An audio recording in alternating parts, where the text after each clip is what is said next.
সকালবেলা খাওয়া দাওয়া করে বেরিয়ে পড়লাম কামের উদ্দেশ্যে, কিন্তু আজকে কাম করতে পারবো কিনা সেটাই ভাবছি। কারণ সকাল 5টা থেকে বৃষ্টি নামা শুরু করছে, এখন পর্যন্ত ছাড়ার কোনো নামই নিচ্ছে না। এই ঘরটি যে দেখতে পাচ্ছেন, এই জায়গায় আমরা কাজ করি, আর এটা হলো একটি গির্জা ঘর বানানো হইতেছে।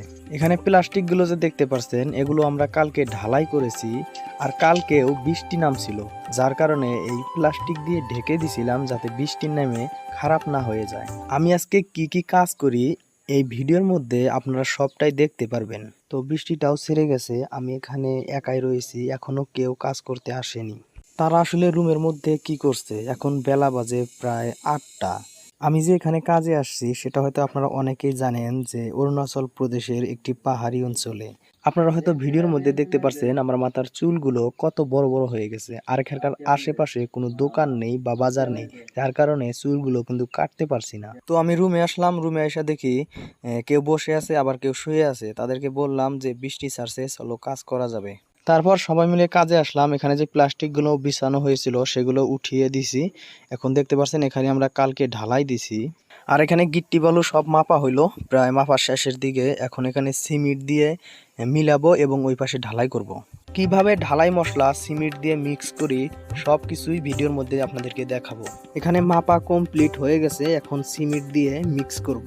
মালগুলো কোদাল দিয়ে সাইজ করে দিচ্ছি যাতে সিমেন্ট দিয়ে মিলাতে সুবিধা হয়। দুইজন সিমেন্টের বস্তা নিয়ে আসছে, আপনারা ভিডিওর মধ্যে দেখতে পাচ্ছেন, আরেকজন কিন্তু বস্তা কেটে দিচ্ছে। তো এখানে আপনাদের একটি প্রশ্ন থাকতে পারে, এখানে কয় ব্যাগের ঢালাই মশলা বানাইতেছেন? তো আমি আপনাদেরকে ক্লিয়ার করে দিই, আমরা এখানে প্রায় 10 ব্যাগের ঢালাই মশলা বানাইতেছি। আর একটি কথা, আমি যে এর আগে আরও একটি ভিডিও দিয়েছিলাম এই অরুণাচলে এবং কাজ করছিলাম, সেই ভিডিওটি আপনাদেরকে দিয়েছিলাম। তো সেখানে এক ভাই কমেন্ট করেছিল, ভাই আপনি যে অরুণাচল গিয়েছেন আপনার কি পাসপোর্ট আছে?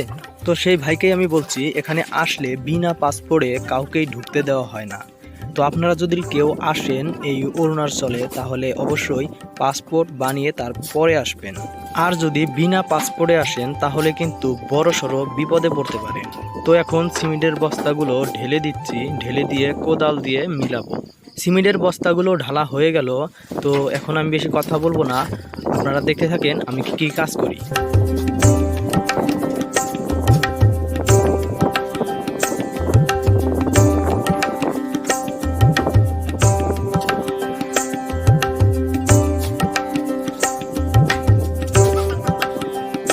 তো সিমেন্টগুলো ভালো করে কোদাল দিয়ে উপর দিয়ে ছড়িয়ে দিচ্ছি যাতে মশলা মিলাতে সুবিধা হয়।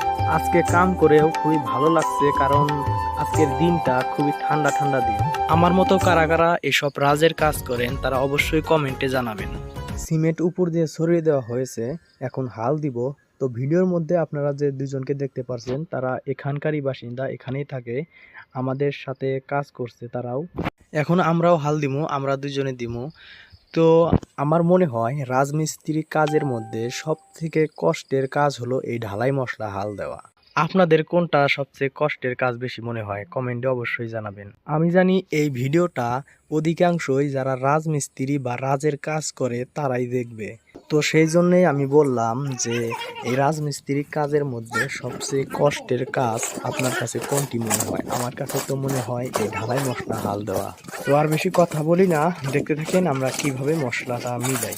আজকে ভিডিওটি করতে খুবই একটি রিস্ক হয়েছিল। রিস্ক বলতে কি, আমি মোবাইলটা যেখানে রেখে ভিডিওটা শ্যুট করছিলাম, তো সেখান থেকে মোবাইলটা পড়ে একদম পানির মধ্যে পড়ে গেছিল, আর পানিতে পড়ে মোবাইলের স্পিকার দিয়ে পানি ঢুকে গেছিল, সেজন্য কিন্তু ভিডিওটি ভালো করে করতে পারিনি।